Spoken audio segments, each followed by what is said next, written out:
오늘 말씀은 복음이 가르쳐 준 것이라는 제목입니다. 자, 복음이 뭘까요? 한 번쯤은 다 들어봤어요. 근데 정의를 할 수 있어야 돼요. 복음이 뭘까? 오늘 말씀이 잘 가르쳐 주고 있습니다. 오늘 본문 말씀이. 여러분, 특별히 우리가 지난 시간 한 3시간에 걸쳐서 우리가 쭉 말씀을 이제 이번 상반기에 QTR 말씀들을 쭉 정리를 했는데요. 자, 신약 성경 중에 가장 먼저 쓰여진 성경이 뭐라고요? 갈라디아서? 이렇게 가야 돼요. 그죠? 자, 만약에 그 갈라디아서가 맞다면 신약 성경 27권 중에 가장 먼저 바울 서신 13권 중에 가장 먼저 쓰여진 그 복음이, 그 성경이 사도 바울이 1장부터 3절, 1장 1절부터 3절까지 인사를 전하고 난 다음에 바로 시작된 이 4절부터 10절의 이 말씀이 어쩌면 신약 성경 전체의 서론과 같아요. 그리고 바울 서신 13권의 서론과 같다고요. 그 서론을 뭐라고 이야기하냐면 복음이 뭐냐를 얘기하는 거예요. 그러니까 굉장히 중요한 거예요. 복음이 뭐냐? 자, 복음이 뭐냐를 이야기할 때, 자, 4절을 제가 읽겠습니다. 그리스도께서 하나님 곧 우리 아버지의 뜻을 따라 이 악한 세대에서 우리를 건지시려고 우리 죄를 대속하기 위하여 자기 몸을 주셨다. 이게 복음이에요. 복음. 그리고 6절에 보면 그리스도의 은혜로 우리를 부르셨다. 누가? 하나님이. 그리스도의 은혜로 우리를 부르셨다. 이게 뭐예요? 이게 복음이에요. 우리가 오늘 찬양했잖아요. 은혜 아래 있다. 이게 복음이라고요. 그런데도 어때요? 우리를 그리스도의 은혜로 부르신 그 하나님을 너희가 속히 떠나 다른 복음을 따르고 있니? 복음은 복음인데 다른 복음이라고 하면 복음이 아닌 거예요. 어떤 사람이 들어와서 교란하여 그리스도의 복음을 변질시켰는데 그건 복음이 아니다라고 이야기를 하는 거죠. 그리고 10절에 보면 내가 사람을 좋게 하는 거 이거 복음 아니라는 거예요. 사람을 기쁘게 하는 거 이거 복음 아니라는 거예요. 진짜 복음은 뭐라는 거예요? 하나님께 좋아하고 하나님의 기쁨을 구하는 게 복음이다라고 이야기를 하고 있단 말이죠. 그리고 그 복음에 대해 갈라디아서 전체가 이야기를 해주고 있습니다. 자, 복음은 예수 그리스도께서 이 땅에 내려오셔서, 제가 이 설교를 다 준비를 했는데 앞에 찬양 2곡으로 끝났더라고요. 앞에 찬양 2곡이 너무 그 복음에 대해서, 은혜에 대해서 정확하게 이야기를 해주고 있어요. 그래서 여러분 이제 오늘 집에 돌아가시면서 요 두 찬양을 다시 한 주간 동안 한번 요 찬양을 묵상해 보시면 좋을 것 같아요. 자기 몸을 주신 십자가에서 누가? 하나님이 자기 몸을 우리에게 주셔서 우리를 구원해 주시는 이 놀라운 일, 이걸 여러분이 동의하시기를 바라요. 이러려면 죄가 뭔지를 알아야 되거든요. 내가 죄인이냐, 내가 정말 죄인이냐, 아니면 그 은혜 없이도 살 수 있느냐, 요게 이제 우리에게 참 중요한 관건입니다. 왜냐하면 그 죄로 인해서 뭐가 왔어요? 죽음이 온 거예요. 죽음. 인류에게 가장 괴롭고 두려운 건 죽음입니다. 육체적인 죽음은 뭐 말할 것도 없고요. 요즘에는 영적인 죽음. 여러분 스스로 한번 생각해 보세요. 내가 하나님의 창조된 목적과 가치와 의미대로 살고 있는지. 그러니까 내 육체는 살아있지만 내가 하나님의 창조된 목적대로 살고 있는지. 나의 삶이 너무 의미가 있다. 내 하루하루의 삶이 너무 가치 있다. 왜? 하나님이 나를 그렇게 지으셨으면 그 지으신 목적대로 내가 살아가고 있는지. 만약에 그게 아니라면요, 영적으로 내가 혹시 죽어 있는 건 아닌지 생각해 보는 거예요. 툭툭 건드려도, 여러분 누군가 내 몸을 툭 치고 가면 아이씨 뭐야 딱 반응을 한단 말이죠. 근데 죽어있는 육체는 아무리 쳐도 반응이 없어요. 영적으로 내가 죽어있으면 말씀으로 이렇게 툭툭 치면 내 안에 반응이 있거든요. 근데 툭툭 쳐도 반응이 없으면 내가 혹시 영적으로 죽어있는 거야. 요즘은 특별히 사회적으로 관계적으로도 마찬가지예요. 내가 왕따 어느 공동체에 내가 속해 있는 그 소속감, 내 존재의 의미에 대해서 전혀 모르고 있으면 사회적으로 관계적으로 죽어있는 거예요. 여러분 생각해 보세요. 어느 회사나 공동체나 뭐 친구들 사이에서 투명인간 취급을 받고 있다면 굉장히 힘듭니다. 근데 이게 한두 번이 아니라 내가 그 공동체에 평생 소속해 있어야 되는데 평생 투명인간 취급되어 있다면 그거 못 견디는 거예요. 살 수가 없어요. 이게 우리에게 굉장한 죽음이라는 게. 근데 이 죽음은 뭘로 오는 거예요? 죄 때문에 오는 거예요. 제가 중학교 3학년 때 제가 이제 중등부 회장을 딱 해서 헌신 예배를 드리잖아요. 중등부 헌신 예배를 딱 드리는데 우리가 이제 중등부 헌신 예배를 준비하려고 거의 한 달 동안 특송도 준비하고 뭐 여러 가지 것들을 준비를 했단 말이죠. 근데 제가 사회를 딱 보고 대표 기도 다음에 이제 특송입니다. 이렇게 하고 특송을 딱 한 다음에 설교를 딱 해야 되는데 제가 이제 회장이어서 사회를 보는데요. 특송을 빼먹고 바로 성경 봉독하고 그 초청되신 목사님이 이제 설교를 딱 하셨단 말이에요. 근데 그거를 딱 알고 앉아있는데 너무 마음이 어려운 거예요. 왜? 한 달 이상 동안 사부로 그 중등부 특송하는 연습을 했는데 나 때문에 망했다. 나 때문에 못한 거 아니에요 이게. 그 뒤에서 이제 웅성웅성 야 특송 아니야? 특송? 어떻게 특송? 와. 근데 이제 만약에 그분이 교회 목사님이시면 자연스럽게 갔을 텐데 외부 강사인 거예요. 그러니까 전혀 특송을 준비했는지 뭐든지 모르고 그냥 계속 설교를 하시는데 제가 너무 힘들어가지고 설교고 예배고 아무것도 안 들어오는 거 완전 멘붕. 그 약간의 그 죄책감. 나 때문에 애들이 한 달 동안 수고한 모든 게 물거품 됐다라는 그 마음이 너무 힘든 거예요. 근데 생각해 보세요. 나 하나 때문에 만약에 일가족이 어려움에 처했거나 죽었다면, 근데 온 인류의 죄가 하나님 아니면 해결될 수 없다라는 그 복음.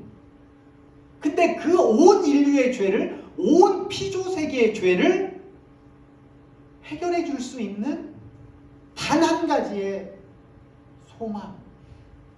이게 복음이라는 거예요.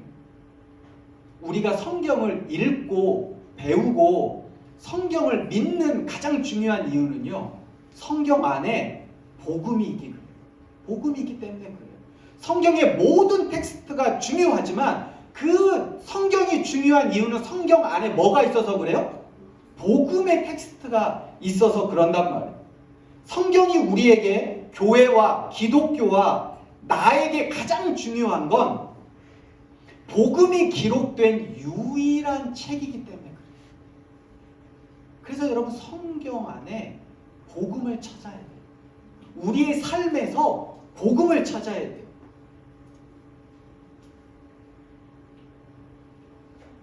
이렇기에 바울은 6절에 그리스도의 은혜로 너희를 부르신 이를 이같이 속히 떠나 다른 복음을 따르는 것을 내가 이상하게 여기노라 라고 이야기를 하는 거예요. 우리에게 주어진 그 복음은 무엇으로 얻어지냐면 하나님의 은혜, 그리스도의 은혜로 주어지는 거예요. 이게 은혜 아래 있네 이 찬양 가사에도 하나 있었던 것 같아요. 내가 하나님을 찾은 게 아니라 하나님이 우리를 찾아오시는 거예요. 이게 은혜예요. 이게 은혜. 내가 무언가를 노력한 게 아니라 그 모든 복음과 구원의 모든 과정은 하나님이 하시는 거예요. 하나님이. 내가 한 게 아니라는 거죠. 나에게 나온 게 아니에요. 내가 그 은혜를 깨달은 것, 그것도 하나님이 우리에게 주시는 거예요. 내가 그 복음을 믿을 수 있는 것, 그 믿음마저도 하나님이 우리에게 주시는 거예요. 내가 한 일이 아니에요. 하나도 한 일이 아니에요. 하나님이 처음부터 끝까지 다 하시는 거예요. 그래서 우리가 하는 일은 뭐예요? 내가 그 안에, 그가 내 안에 사시는 거예요. 갈라디아서 2장 20절이 그렇잖아요. 그죠? 내가 그리스도와 함께 십자가에 못 박혔나니 이제는 내가 사는 것이 아니요 오직 내 안에 그리스도께서 사는 것이야. 이제 내가 육체 가운데 사는 것은 나를 사랑하사 나를 위하여 자기 자신을 버리신 하나님의 아들을 믿는 믿음 안에서, 그리스도 안에서, 내 안에서, 믿음 안에서, 그럴 때에만 은혜를 경험할 수 있는 거예요. 자, 중등부 헌신 예배 어떻게 됐을까요? 네? 중등부 헌신 예배 망했을까요? 망하지 않았어요. 제가 이렇게 막 고민하고 있으니까 반주하셨던 권사님이 저에게 메모를 써주셨어요. 그리고 저에게 딱 가져다 주시더라고요. 그래서 그 메모를 딱 보니까 헌금 시간이 있는데 헌금 특송으로 대신에 대박. 제가 살게 됐어요. 그렇구나. 어차피 헌금 특송 할 때 헌금 특송을 하면 되니까. 근데 헌금 특송이 원래 없었거든. 근데 거기다 이렇게 써있더라고요. 대신 헌금 시간에 헌금 특송으로 대신해. 그 다음부터 설교가 들리기 시작하는 내가 살았구나. 그래서 헌금 특송을 하고 헌신 예배를 무사히 마쳤다는 거야. 은혜예요, 은혜. 내가 뭔가 내 안에서 나온 게 아니라고요. 은혜. 그런데 갈라디아 교회는 그 은혜를 무시하고 은혜의 복음을 변질시키려는 뭘로? 율법을 행해야 돼. 할례를 받아야 돼. 구원을 받으려면 율법대로 살아야 되고 율법이 나와 있는 것을 지켜야 하고 너희 몸에 할례를 받아야 해 라고 다른 복음을 가르쳐주는 율법주의자들이 있었다는 거예요. 자, 여러분, 은혜로 구원을 받는 것과 율법의 행위로 구원을 받는 것 중에 당시 사람들이 뭐가 더 익숙했을까요? 네? 은혜로 구원을 받는다와 율법의 행위로, 율법을 지킴으로 너희 몸에 할례를 행함으로 구원을 받는다. 뭐가 더 익숙했을 것 같아요?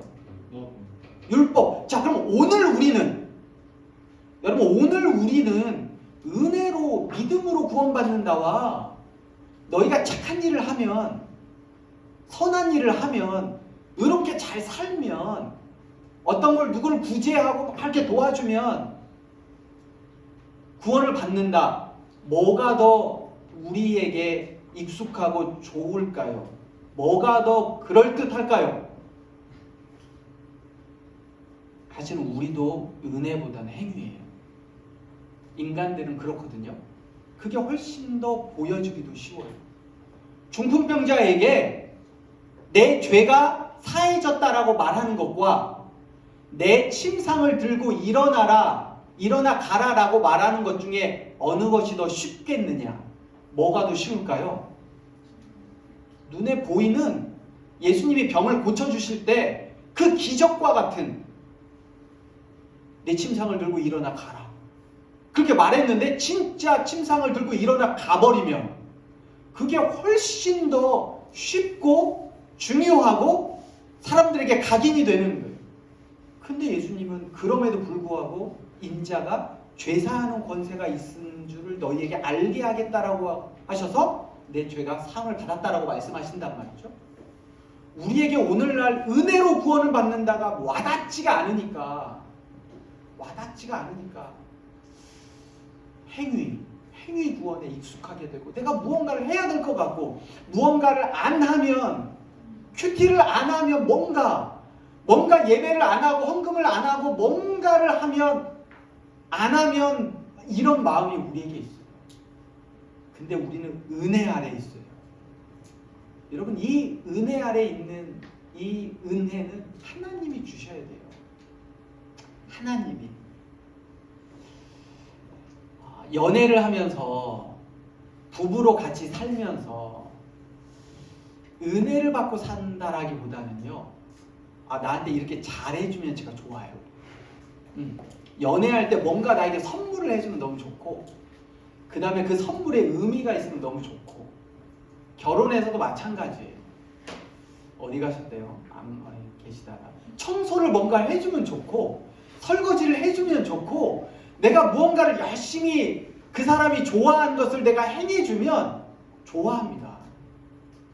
공동체에서도 마찬가지예요. 우리 눈은 뭔가 보여지는 것, 그리고 내가 뭔가 얻는 이거 보면 좋아요. 우리 연애하시는 분들, 결혼하시는 분들 다 그렇습니다. 그런데 제가 자녀를 낳아보니까요, 그게 다가 아니더라고요. 그냥 저희 아이들이 그냥 아빠에게 뭔가를 막 달라고 해요. 너무 맡겨놓은 것처럼 자연스럽게 달라고 해요. 안 주면 왜 안 주냐고 막 뭐라고 해요. 제가 이제 서울에서 7년 동안 사역을 한 다음에 받은 선물이 하나가 있어요. 간사들에게 받은 선물이 있단 말이죠. 이게 저에게 너무 소중하고 중요한 선물이거든요. 근데 이거를 지껏냥 가져가서 막 사용해요. 엄마가 야, 너 그거 아빠가 어떤 선물인데, 아니야, 나 오늘 내가 쓸 거야, 이렇게 해서 써요. 근데도 아깝지가 않아요. 아깝지가 않아요. 왜요? 내 자식이니까. 이런 마음이 있어요. 은혜예요, 은혜. 그게 은혜더라고요. 얘가 나한테 뭔가를 막 해줘서 그거를 그 행위로 좋아하는 게 아니라 그냥 그 자체만으로, 그냥 그 존재만으로 나에게 가장 귀한 거지만 이 귀한 거를 누렸을 때 걔가 행복하면 그냥 나도 행복하더라고요. 이게 은혜인 거예요. 은혜. 마지막으로 이 복음은요, 능력이 있는 거예요. 능력이. 여러분, 데살로니가 1장 5절을 빨리 한번 찾아볼까요? 데살로니가 1장 5절입니다. 데살로니가 전서죠, 그죠? 데살로니가 전서 1장 5절. 밑줄을 그어 놓으시고 능력, 성령, 확신에다 동그라미를 쳐놓으세요.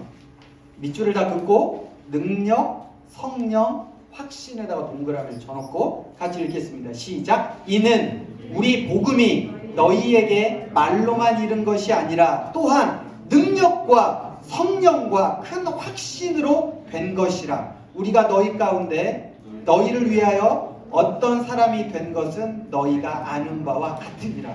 여러분, 복음이 우리에게 뭘로 다가온다고요?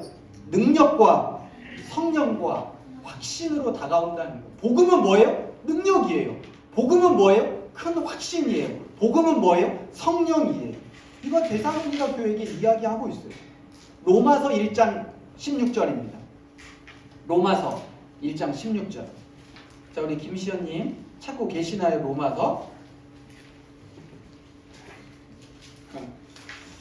로마서 1장 16절.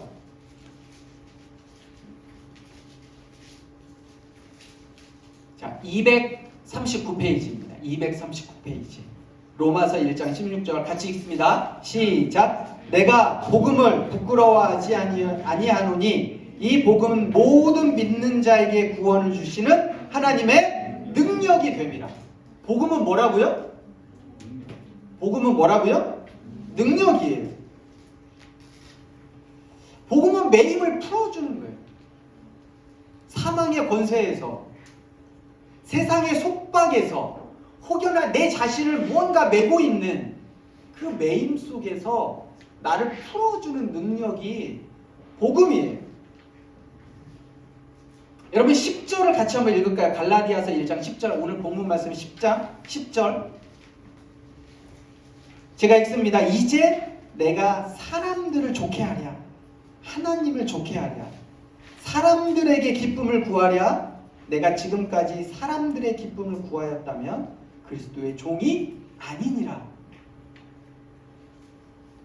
복음은 사람을 좋아하는 게 아니라 하나님을 기쁘게 하고 좋아하게 하는 거거든요.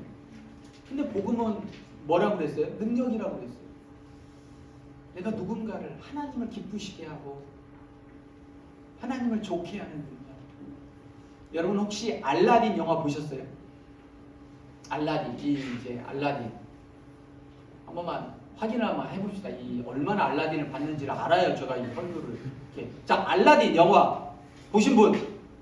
많이 보셨어요. 많이 보셨습니다.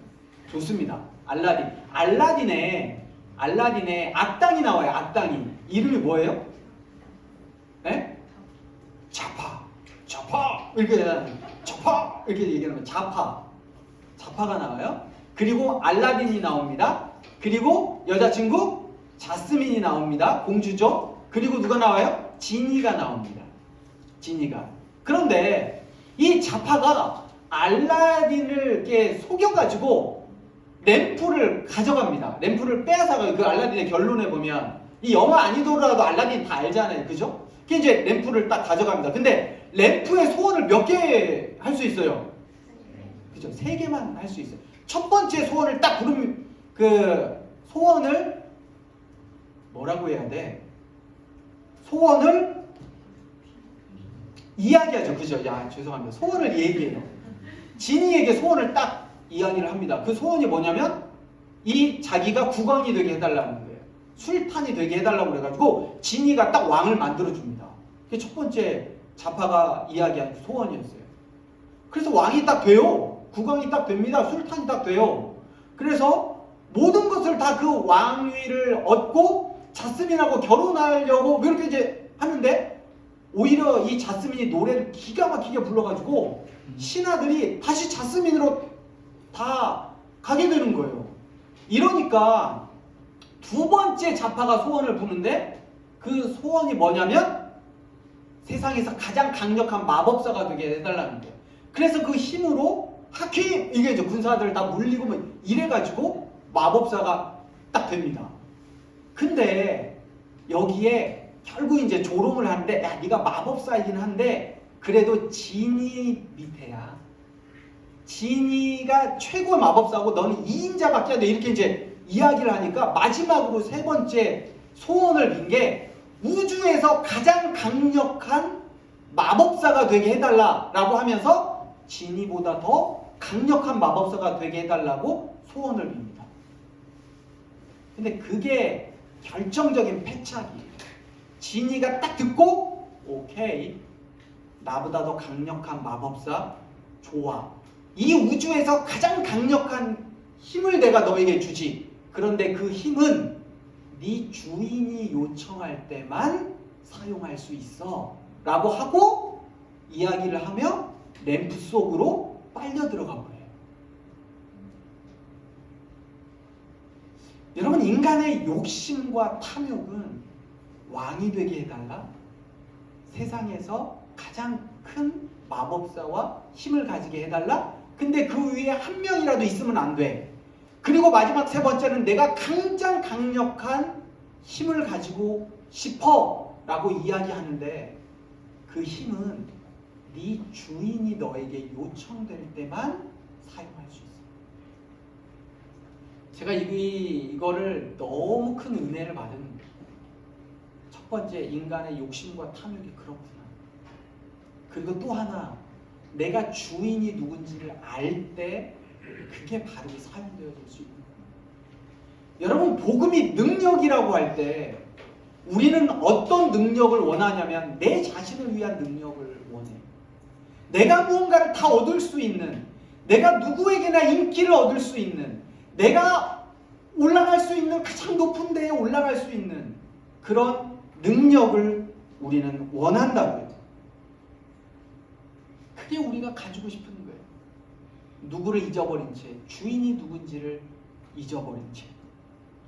여러분 헬리나 우엔이라는 영성학자를 여러분 알고 계실까? 한 번쯤 다 들어보셨죠? 헨리 나우엔이 하버드 대학의 교수를 마무리하고 그의 마지막 인생을 라르쉬라는 지적 장애인들이 있는 공동체에 그가 그의 삶의 마지막을 보내거든요.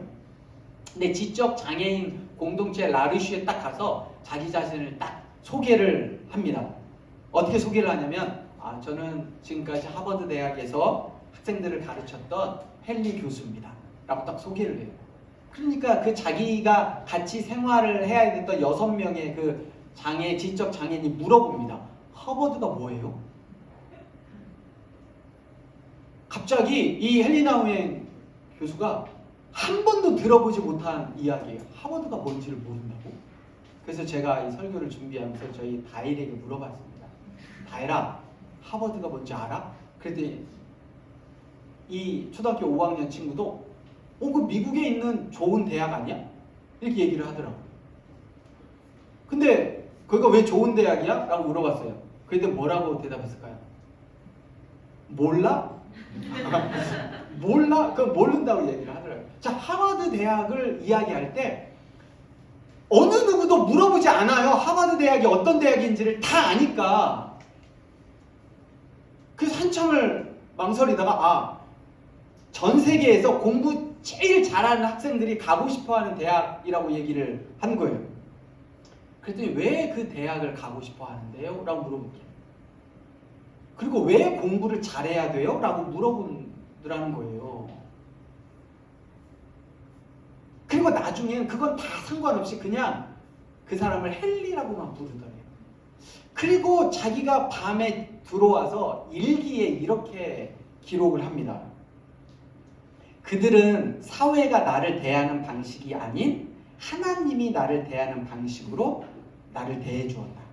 나의 업적과 내 지위에는 관심이 없었다. 그냥 내 존재 자체로 나를 헨리라고 불러줄 뿐이었다. 여러분, 헨리 나우엔이 나 하버드 대학에서 가르쳤던 교수예요. 라고 이야기했다는 건 그죠? 세상 앞에 내 지위, 내 능력, 내가 어떤 사람이냐라고 물어보는 거예요. 근데 그 친구들은 관심이 없어요. 하버드 대가 어떤 데인지도 모르고 공부를 왜 잘해야 하는지도 몰라요. 그냥 그 존재, 헨리라는 그 존재만을 그냥 바라본 거예요. 근데 그걸 헨리 나우엔이 사회가 나를 그렇게 바라봤었는데 하나님이 바라보는 방식대로 이 친구들이 나를 바라보는구나 라고 그가 생각하고 그곳에서 마지막까지 여생을 마무리를 하고 평생을 살아갑니다. 우리는 끊임없이 사람들의 시선, 사람들이 나를 어떻게 보느냐에 관심이 있어요.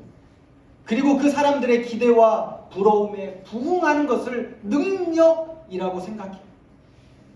그런데 복음은 그게 능력이 아니라고 얘기한다는 거예요. 복음이 우리에게 능력이라고 이야기하는 건 창조주이신 하나님이 이 땅에 내려오셔서 자기를 내어주시고 자기 백성을 구원해 주시는 것, 자기의 모든 것을 다 주고 성육신 하셔서 인류를 구원해 주시는 것, 그게 능력이라고 이야기를 하는 겁니다.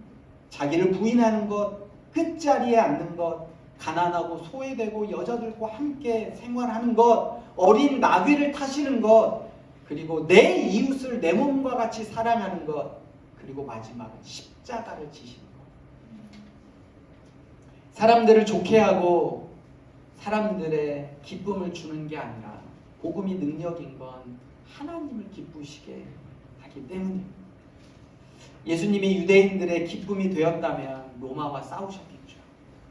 그런데 하나님을 기쁘시게 하셨기 때문에 십자가를 지셨습니다.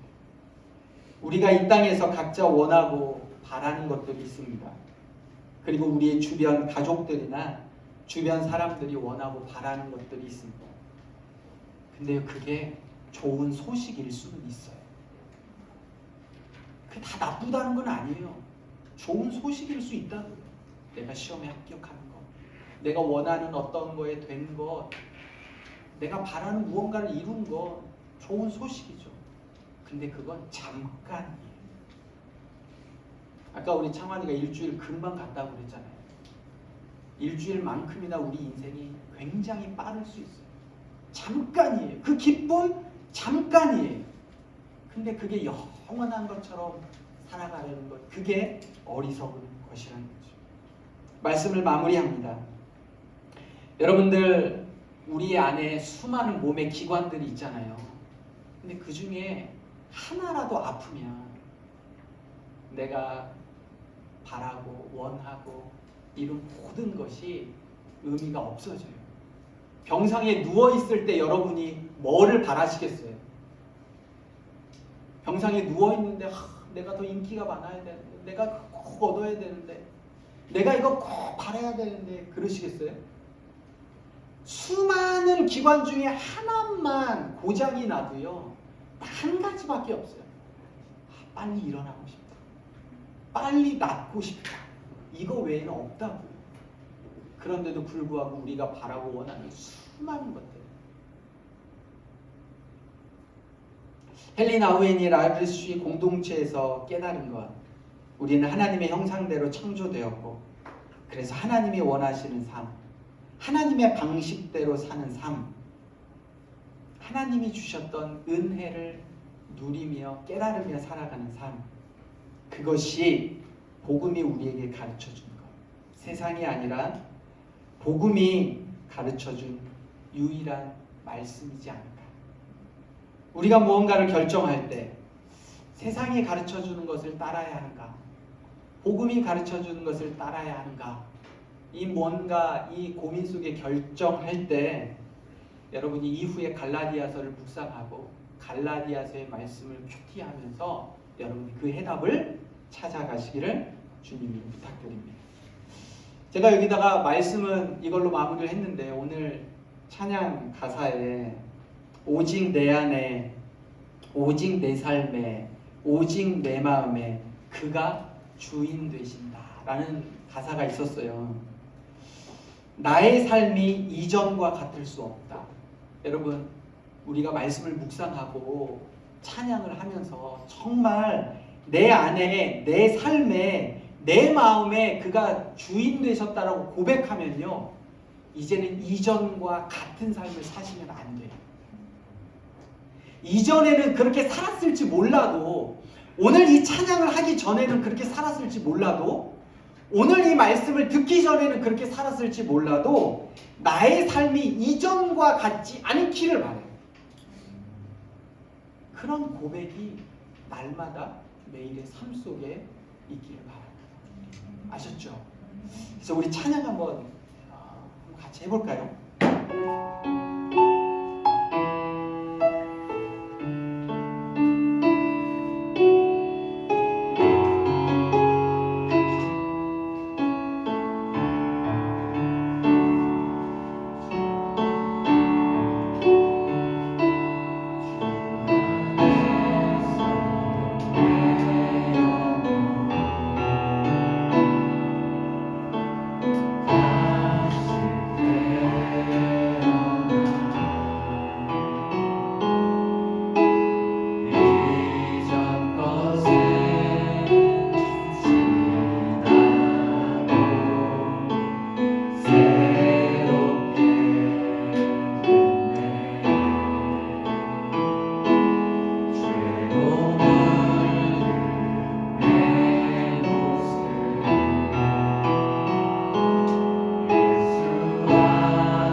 복음의 능력이 우리에게 어떻게 내 삶에